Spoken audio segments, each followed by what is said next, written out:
Did you already know about type advantages? Type matchups are a surefire way to gain advantage in Pokémon battles. You see, certain types are able to deal double damage or half damage against other types, and this dynamic is often what determines if you should stay in or switch out during a Pokémon battle. But what's up with this confusing mess? Today I will explain the reasoning behind every type matchup with the goal of making them seem more intuitive and help you remember them. Let's start basic. Normal. Normal types represent the average animals. Normal type moves include Scratch and Headbutt. They're the primary ways Pokémon attack each other. It makes sense for this basic type, this neutral type, to have neutral matchups across the board.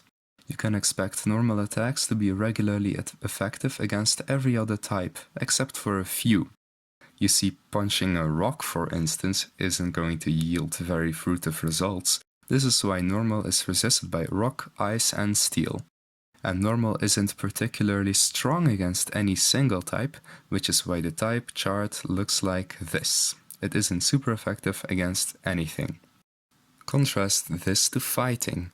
Fighting represents a skilled martial artist, and they are able to conquer these hard materials thanks to their training.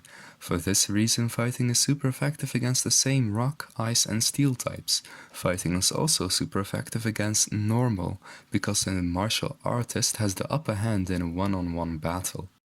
What do martial artists not have the advantage against? Birds. They can fly, there's no way to reach them. For this reason, fighting is not very effective against flying, and the same holds true for normal, of course, which is why the type chart looks like this. Next up is Ghost. Now, hardcore Pokémon fans already know that Ghost is a special type because it has immunities. You see, you can't punch ghosts. Regular corporeal attacks have no effect on ghosts. Only ghosts can touch other ghosts. This is why Ghost is immune to every type except Ghost, which is super effective. Electric is next. As we all know, water conducts electricity, except it doesn't. Therefore, electric moves are super effective against water.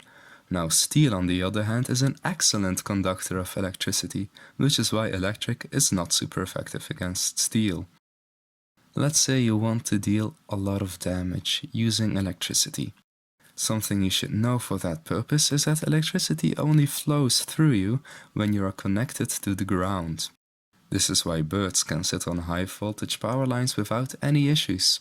So electricity is harmless when you're airborne and only shocks you when you're grounded. So this is why electric moves are super effective against flying and have no effect against ground. Now Psychic. Psychic types represent the mind and telekinetic abilities. The types that are super effective against Psychic are the ones that are common fears for the human mind, namely Bug, Ghost, Fire, and Dark. Psychic itself is super effective against fighting, because brain over brawn, and against poison, because So that explains why the type chart looks like this. Next up is Water.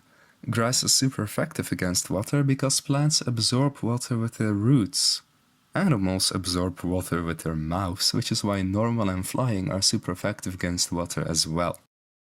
And that's it, those are all the type matchups. This is what the final type chart looks like. I hope I was able to clear up any and all confusion around it, and please let me know what